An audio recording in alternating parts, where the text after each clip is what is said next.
આજે તો મારે તમારી જોડે ઝઘડો થઈ જશે. ઓહો, જાણે તું તો કાયમ માર જોડે ઝઘડો જ નહીં કરતી. ખોટી હોશિયારી ના મારો, અને માર વાંક હોય જ નહીં, તમારો જ વાંક હોય છે. ભાઈ મારો સૌથી મોટો વાંક જ એ છે કે મેં તારા જોડે લગ્ન કર્યા, અને લગ્ન પછી છે ને પુરુષનો જ વાંક હોય હંમેશા. તે નતા કરવા લગન, વાંઢા રહેવું તું. અને કોને કીધું તું જાન લઈને આવવાનું?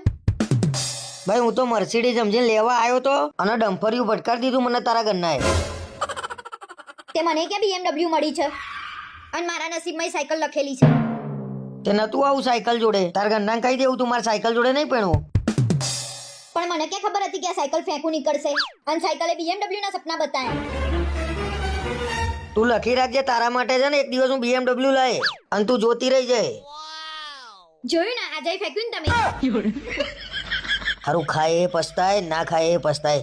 મારા બેન ના લગ્ન આવે છે, પછી આપણે ફરવા જવાનું છે, કેટલી બધી ખરીદી કરવાની છે. તમે તો પાછા મને ક્યાંય ખરીદી કરવા લઈ નથી જાતા. તું તો લગ્નની ખરીદીની વાત કરીશ, આખો લબાચો ભર્યો છે આમાં લગ્નમાં પહેરવાનો બધોય. ક્યાં છે એમાં? શું ક્યાં છે? આ બધું કેટલું છે તું જોતો ખરા? પણ આ બધું પહેરાઈ ગયેલું છે, એક ને એક વસ્તુ છે. મારા બેન ના લગ્ન છે, એમાં હું કઈ એક ને એક વસ્તુ પહેરવાની, ઈ તો બધું ઠીક, મારા પર્સય લેવાના છે. અરે આ પર્સની ક્યાં કરસ? આ 1, આ 2, આ 3, આ 4, આ 5, આ બધું શું છે? અને હજી આ બધા કપડાની મેચિંગ જ્વેલરી. અરે બધું જ્વેલરી નું નામ લેવા, આ બધું જોતો ખરા? બધા તમને લેડીઝ ની નો ખબર પડે ને, હજી તો ફરવા જવાની છે, એની ખરીદી તો આખી બાકી જ છે.